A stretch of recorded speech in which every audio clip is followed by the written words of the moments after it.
গীতার কথা শুনে ভয় পেয়ে গেল কৃপান। সম্পূর্ণ জানতে দেখতে থাকো।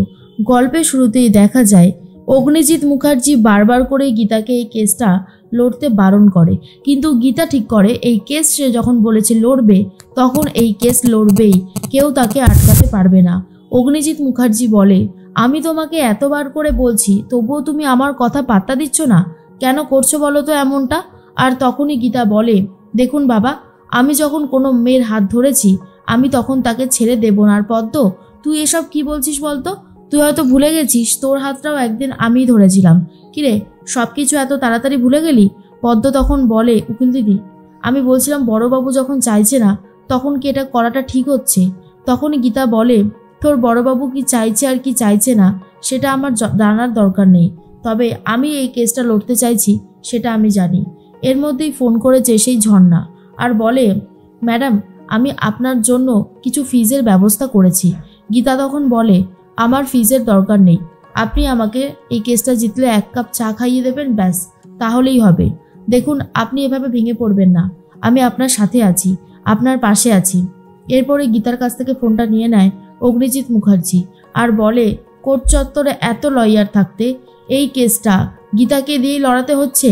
আপনি আমাদের পরিবারের মধ্যে ভাঙন সৃষ্টি করার চেষ্টা করছেন, যেটা আপনি একদমই ঠিক করছেন না।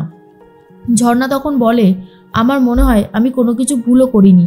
গীতা সব কিছুর কেস সামলাতে পারে, ও এইটাও সামলাতে পারবে, ওর ওপরে সেই বিশ্বাস আর ভরসাটা আমার আছে। তার মধ্যেই মনে মনে একটা কথাই ভাবতে থাকে গীতা, এই কেস নিয়ে এত বেশি মাথা ঘামানো কেন অগ্নিজিৎ মুখার্জির? এটাই তো আমার মাথার মধ্যে ঢুকছে না, কিন্তু আমাকেও এই রহস্যের সমাধান করতেই হবে, আমিও ছেড়ে কথা বলবো না। এর মধ্যে অগ্নিজিৎ মুখার্জি ফোনটা কেটে দেয় আর বলে, দেখো বৌমা, তোমার সাথে আমাদের সম্পর্কটা ভালো হয়েছিল, এই পরিবারটায় সব কিছু ভালো চলছিল, তুমি এই কেসটা নিয়ে সত্যি খুব বাজে করলে, এটা একদমই ঠিক করলে না।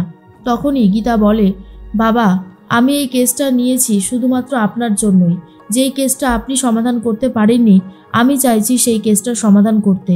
এখন যদি আপনি এত বেশি রিয়াক্ট করেন তাহলে সত্যি আমার আর কিছু বলবার থাকবে না, সেজন্যই আমি কথাটা বললাম। মনে মনে একটা কথাই ভাবতে থাকে গীতা, এই কেস সে সমাধান করবেই।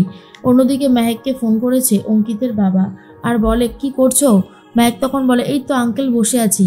আঙ্কেল তখন বলে, না না না না না, একদম আঙ্কেল বলবে না, বাবা বাবা বলবে। এই যে প্রথম থেকেই যদি তুমি আঙ্কেল ডাকতে শুরু করো না, পরে বাবা ডাকটা নিয়ে আসা ভীষণ কষ্টের, সেজন্যই তো বললাম। শোনো না, আমাদের বাড়ি থেকে তো কেনাকাটা শুরু হবে, ভাবছিলাম তোমাকে নিয়ে আমরা বেরোবো, সারা দিন শপিং করব, মজা করব, হৈহুল্লোড় করব, তারপরে খাওয়া দাওয়া করে আমরা তোমাকে তোমার বাড়িতে পৌঁছে দেবো, কেমন? মেহেক তখন বলে, ঠিক আছে, আপনি যখন বলছেন আমার কোনো আপত্তি নেই। এর মধ্যে অঙ্কিতের মা বলে, এই তুমি তুমি নিজে সবসময় কথা বলে যাবে, আমাকে দাও, আমিও একটু কথা বলি। তখন অঙ্কিত বলে, আরে তোমরা দুজন আগে ঠিক করে নাও কে কার সাথে কথা বলবে। এর মধ্যেই মেহেক তখন বলে, আচ্ছা আপনি ভালো আছেন তো আন্টি? আন্টি তখন বলে, তুমি তোমার আঙ্কেলকে বাবা বলছো আর আমাকে বলছো আন্টি? না না না না না, এসব করলে তো হবে না।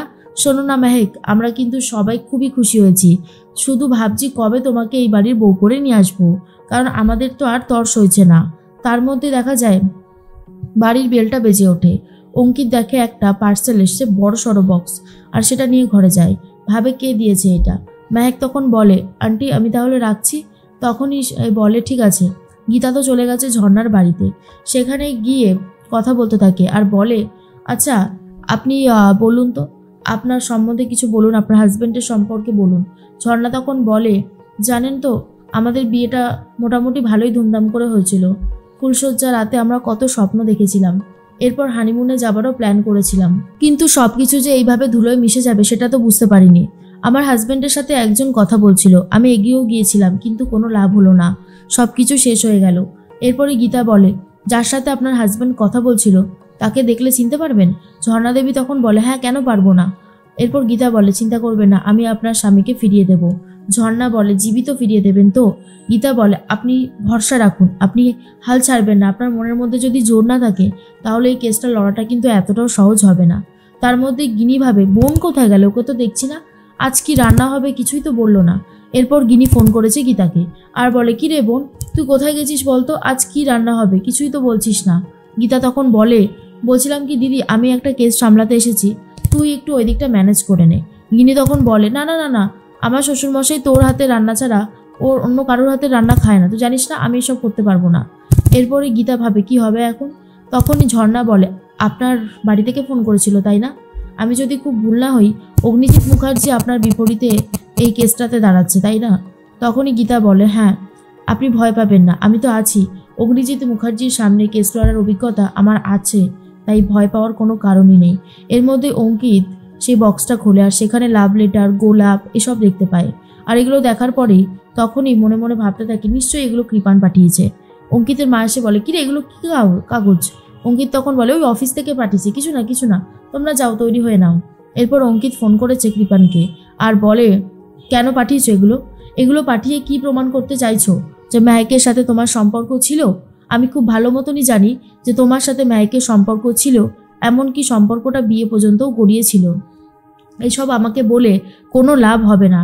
আমি ঠিক করে নিয়েছি মেহেককেই বিয়ে করব, তাই আমাকে আটকানোর ক্ষমতা কারোর হবে না।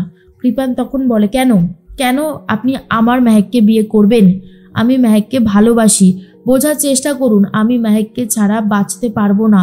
প্লিজ আপনি অন্য মেয়েকে দেখে বিয়ে করে নিন, কিন্তু আমার মেহেককে আমার কাছে ফিরিয়ে দিন। অঙ্কিত বারবার করেই বলে, সেটা সম্ভব নয়, আমি কোনোভাবেই এই কথাটা মেনে নিতে পারছি না। মেহেককে আমি ভালোবেসে ফেলেছি, মেহেককে আমি বিয়ে করব। তার মধ্যেই মনে মনে একটা কথা ভাবতে থাকে গীতা, অগ্নিজিৎ মুখার্জি এই কেসটা লড়লে আমিও দেখিয়ে দেব যে গীতা এলএলবি কি জিনিস। ঝর্ণা দেবীর পাশে আমি দাঁড়িয়েছি বলেই অগ্নিজিৎ মুখার্জি এখন আমার সাথে এইরকম ব্যবহার করছে, কিন্তু তাতে আমি হাল ছাড়বো না, কোনোভাবেই না। এই কেসটা শেষ পর্যন্ত আমি জিতবো।